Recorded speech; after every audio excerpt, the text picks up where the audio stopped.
O livro do profeta Joel é uma curta coleção de poemas proféticos que são poderosos e intrigantes.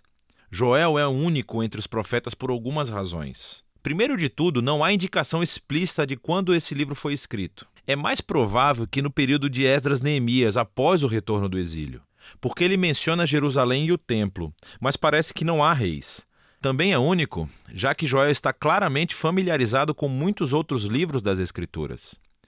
Ele alude ou cita outros profetas, como Isaías, Amós, Sofonias, Naum, Obadias, Ezequiel, Malaquias e até o livro do Êxodo. E isso está conectado com a última característica única, que Joel nunca acusa Israel de nenhum pecado específico. Assim como muitos outros profetas, ele anuncia que o julgamento de Deus está vindo para confrontar o pecado de Israel, mas ele nunca diz o porquê. Provavelmente porque Joel assume que, tal como ele, você já leu os livros dos profetas e você já sabe tudo sobre a rebelião de Israel.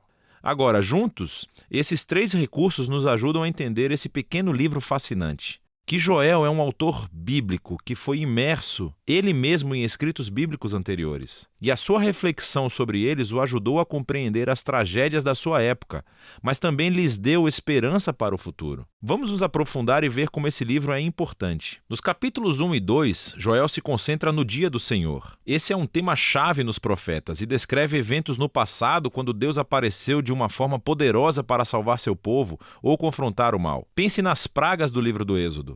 Mas o profeta viu nesses eventos passados como indicadores de uma época futura em que Deus voltaria a confrontar o mal entre o seu povo, mas também entre as nações, e traria a salvação ao mundo inteiro. E então, aqui, nos capítulos 1 e 2, Joel reuniu dois poemas paralelos que incidem sobre esse tema. Então, o capítulo 1 é sobre o dia do Senhor no passado. Ele começa anunciando um desastre recente, que um enxame de gafanhotos devastou Israel. E a sua descrição do enxame lembra o dia do Senhor contra o Egito. Lembre-se da 8ª praga de Êxodo, no capítulo 10. Exceto que desta vez os gafanhotos estão sendo enviados contra Israel. E assim, Joel pede aos presbíteros e aos sacerdotes que liderem o povo em arrependimento e oração. E Joel realmente se arrepende junto com todos os sacerdotes. O capítulo 2 vem junto e tem o mesmo conceito poético e fluxo de pensamento. Então, Joel anuncia outro dia do Senhor, exceto que desta vez é no futuro e não no passado. Há um desastre iminente vindo sobre Jerusalém. E ele começa descrevendo o que parece ser uma outra onda de gafanhotos, mas ele usa imagens militares e cósmicas. Assim, os gafanhotos se tornam o exército de Deus, como cavalaria e soldados que marcham e destroem tudo em seu caminho. E o sol escurece, e a terra estremece. E Joel diz que o dia do Senhor é terrível, quem pode suportá-lo?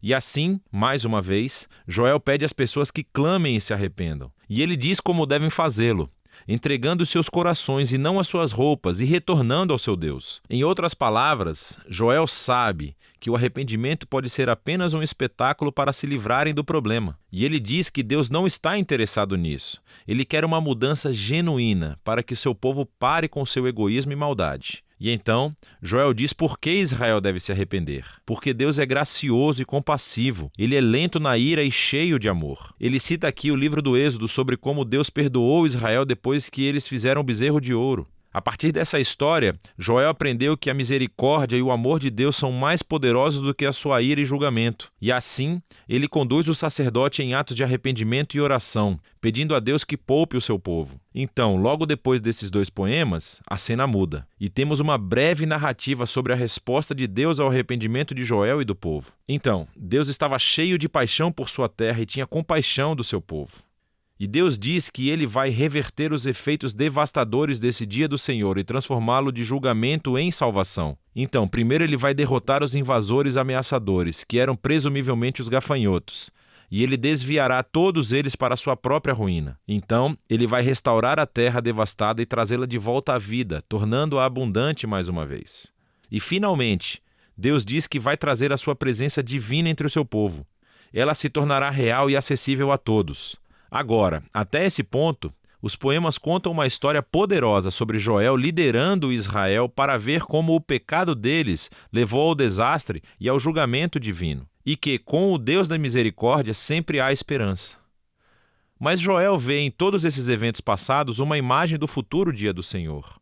E assim, na seção final do livro, Joel escreve mais 3 poemas que correspondem à resposta de 3 partes de Deus. E ele entrelaça imagens de outros livros proféticos e expande tudo para uma visão de esperança para toda a criação. E então, primeiro, a esperança da presença de Deus entre o seu povo se expande em uma promessa sobre como um dia no futuro o próprio Espírito de Deus, a sua presença na vida pessoal, preencherá não apenas o templo, mas todo o seu povo. E aqui Joel está usando as promessas de Isaías, Jeremias e Ezequiel, que o Espírito de Deus viria para transformar e capacitar seu povo, para que eles possam verdadeiramente amá-lo e segui-lo. Joel, então, pega a promessa de Deus de que ele confrontará o invasor ameaçador. E Joel vê nesses gafanhotos devastadores uma semelhança com as nações violentas e arrogantes que devastam e oprimem as pessoas. E assim ele se baseia nas promessas de Isaías, Sofonias e Ezequiel sobre o futuro dia do Senhor, quando Deus confrontará o mal entre todas as nações e voltará a sua violência contra si mesmos, trazendo justiça para corrigir todos os seus erros. E, finalmente, Joel pega as imagens da restauração da terra e vê aqui uma esperança para a renovação de toda a criação. Assim, ele se baseia nas promessas de Isaías, Ezequiel e Zacarias, de que o dia final de justiça de Deus será seguido por uma restauração do mundo inteiro, um novo Éden, onde a presença de Deus em Jerusalém fluirá como um rio e trará uma renovação cósmica. E assim, o poema de Joel termina com o perdão e a misericórdia de Deus, criando uma nova criação.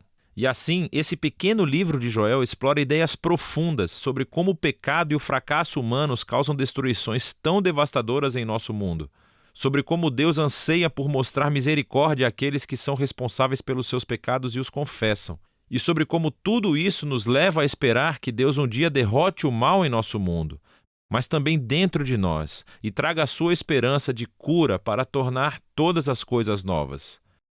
E é disso que se trata o livro de Joel.